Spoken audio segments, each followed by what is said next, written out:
Hi friends, எல்லாருக்கும் வணக்கம். இன்றைக்கி நம்ம வீடியோவில் பார்த்திங்கன்னா நல்லா சூப்பராக நல்லா ஹெல்த்தியாக பச்சை பயிர் வச்சுட்டு லட்டு தாங்க பண்ண போகிறோம்.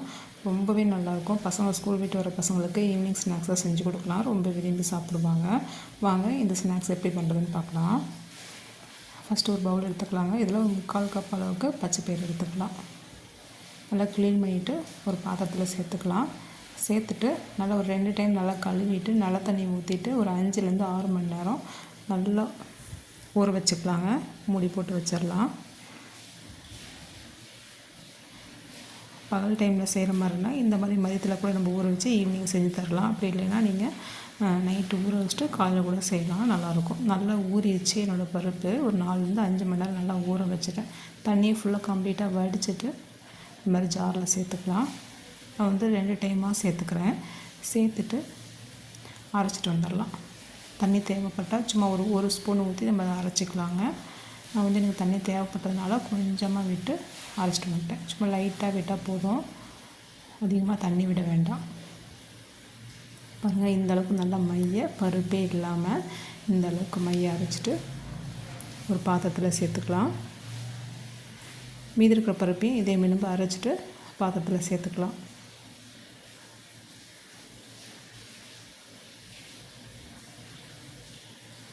நல்லா வலுவலுன்னு இந்த அளவுக்கு அரைச்சிக்கணுங்க. இது ஒரு பக்கமாக இருக்கட்டும். ஸ்டவ் ஆன் பண்ணிக்கலாங்க. சின்னதாக ஒரு கடாயை வச்சுக்கலாம். இதில் 1 ஸ்பூன் நெய் விட்டு இந்த மாதிரி சின்னதாக கட் பண்ணி தேங்காய் சேர்த்துக்கலாங்க. கொஞ்சமாக 1 ஸ்பூன் பரங்கி விதை சேர்த்துருக்கேன். கொஞ்சமாக பிஸ்தா சேர்த்துருக்கேன்.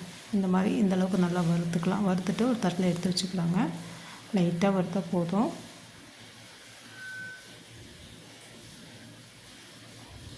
இது ஒரு பக்கமாக இருக்கட்டும். இப்போ ஸ்டவ்வில் வேறு ஒரு கடாயை வச்சுக்கலாங்க. இதில் 1 ஸ்பூன் அளவுக்கு நெய் விட்டுக்கலாம். நெய் நல்லா சூடானதுக்கப்புறம் நம்ம அரைச்சி வச்சுருக்க பச்சை பயிறு சேர்த்துக்கலாம். மாவு பாருங்கள், இந்த அளவுக்கு நல்லா மையாக அரைச்சிருக்கணும் பச்சை பயிறு மாவு சேர்த்துட்டு நல்லா மிக்ஸ் பண்ணிக்கலாங்க. அடுப்பை வந்து சிம்லேயே வச்சுட்டு லைட்டாக இந்த நெய்யில் லைட்டாக இந்த மாதிரி கலந்து விட்டால் போதும். நெய் சேர்த்து இந்த மாதிரி பண்ணும்போது பச்சை வாடை இல்லாமல் நல்லாயிருக்கும். இந்த மாதிரி ஊற வச்சு பண்ணும்போது நீங்கள் வந்துட்டு பச்சை வாடை அடிக்கும்ன்ற பயப்பட வேண்டாம். இந்த மாதிரி எந்த ஒரு பயிர் வகையுமே நம்ம ஊற வச்சுட்டு இந்த மாதிரி ஸ்நாக்ஸாக செய்யும்போது ரொம்ப சத்து அதிகமாக இருக்குங்க நமக்கு. இந்த மாதிரி வறுத்துட்டு செய்கிறத விட இந்த மாதிரி ஊற வச்சு அரைச்சிட்டு செய்யும்போது நமக்கு சத்து அதிகமாக இருக்கும் பயிரில். இந்தளவுக்கு நல்லா கெட்டியானதுக்கப்புறம் வெல்லம் சேர்த்துக்கலாம். எந்த அளவுக்கு இனிப்பு சாப்பிட்றோமோ அந்த அளவுக்கு கூட குறைச்சி சேர்த்துக்கலாங்க. நான் வந்து நார்மலாக தான் இனிப்பு சாப்பிடுவேன். அதனால் வந்து 1/2 கப் அளவுக்கு சேர்த்துக்கிட்டேன். நீங்கள் இனிப்பு வந்துட்டு ஓரளவுக்கு சாப்பிட்ற மாதிரி இருந்தால் நீங்கள் 3/4 கப் வரலையும் நீங்கள் வெல்லம் சேர்த்துக்கலாம். இந்த மாதிரி தண்ணி ஊற்றாமல் இந்த மாதிரி வெல்லத்துலேயே நல்லா மிக்ஸ் பண்ணிக்கலாம். அடுப்பை சிம்லேயே வச்சுட்டு மிக்ஸ் பண்ணிக்கலாம், இல்லைனா வந்துட்டு தீஞ்சு போயிடும். பாருங்கள், இந்தளவுக்கு நல்லா மிக்ஸ் பண்ணிக்கலாம். ஓரளவுக்கு மிக்ஸ் ஆனால் பரவாயில்ல. கொஞ்சம் அங்கங்கே கெட்டியாக இருந்தாலும் பரவாயில்ல. நல்லா இந்தளவுக்கு நல்லா ட்ரையாக நல்லா ஆகிற அளவுக்கு இந்தளவுக்கு நல்லா மிக்ஸ் பண்ணிக்கலாம். இது வந்து ஆறட்டும். ஃபேன் காற்றுல வச்சுட்டு வந்துட்டோம்னா நல்லா ஆறிட்டுருக்கட்டும். இப்போ ஒரு மிக்ஸி ஜார் எடுத்துக்கலாங்க. இதில் நம்ம வறுத்து வச்சுருக்க தேங்காய், பரங்கி விதை, பிஸ்தா சேர்த்துக்கலாம். சேர்த்துட்டு நல்லா கொரப்பாக அரைச்சிட்டு வந்துடலாம். பாருங்கள், இந்த அளவுக்கு அரைச்சா போதும்.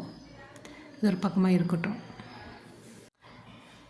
நம்ம ஆற வச்சுருக்க இந்த மாதிரி பச்சை பயிர் மாவும் பார்த்திங்கன்னா நல்லா ஆறி வந்திருக்கு. இதை வந்துட்டு ஒரு மிக்ஸி ஜாரில் சேர்த்துக்கலாங்க. சேர்த்துட்டு இதோட கொஞ்சமாக ஏலக்காய்த்தூள் சேர்த்துக்கலாம். நம்ம அரைச்சி வச்சுருக்க தேங்காய் விழுதையும் சேர்த்துக்கலாம். தேங்காய், பிஸ்தாலாம் அரைச்சி வச்சுருக்கோம் இல்லையா, அதையும் சேர்த்துட்டு பல்ஸில் விட்டு எடுத்துகிட்டு வந்துடலாங்க. ரொம்பவும் அரைக்க வேண்டாம். லைட்டாக பல்ஸில் ஒரு சுற்றுனா போதும். எல்லாம் மிக்ஸ் ஆகி வந்துடும். நல்லா எடுத்துகிட்டு ஒரு பவுலில் போட்டுட்டு கையிலே இந்த மாதிரி லைட்டாக அந்த மாதிரி கலந்து விட்டுட்டு கையில் வந்து எண்ணெய் இல்லைனா நெய் தடவிட்டு உருண்டை பிடிச்சிக்கலாங்க. ரொம்ப நல்லாயிருக்கும். பச்சை பயிரை மட்டும் நம்ம ஊற வச்சிட்டோம்னா சீக்கிரமாக செஞ்சிடலாங்க. ஒரு 10-15 நிமிஷத்தில் ஸ்நாக்ஸ் ரெடி பண்ணிடலாம். பசங்க ஸ்கூல்லேருந்து வந்தோடனே கொடுத்தோம்னா சாப்பிடுவாங்க. ரொம்ப விரும்பி சாப்பிடுவாங்க. ரொம்ப ஹெல்த்தியாகவும் இருக்கும். வீட்டில் இருக்கிறவங்க எல்லாருமே சாப்பிட்லாங்க. ரொம்ப நல்லாயிருக்கும். பாருங்கள், நான் வந்து புட்டு காமிக்கிறேன் பாருங்கள், எவ்வளோ சாஃப்டாக இருக்குது பாருங்கள். ரொம்ப நல்லாயிருக்கும். நீங்கள் செஞ்ச உடனே பார்த்திங்கன்னா காலியாகிடும். அந்தளவுக்கு சூப்பராக இருக்கும். ஓகே ஃப்ரெண்ட்ஸ், இந்த வீடியோ பிடிச்சிருந்தால் லைக் பண்ணி ஷேர் பண்ணுங்கள். நம்மளோட வீடியோ புதுசாக பார்க்குறீங்கன்னா கண்டிப்பாக சப்ஸ்கிரைப் பண்ணுங்கள் ஃப்ரெண்ட்ஸ். தேங்க்யூ.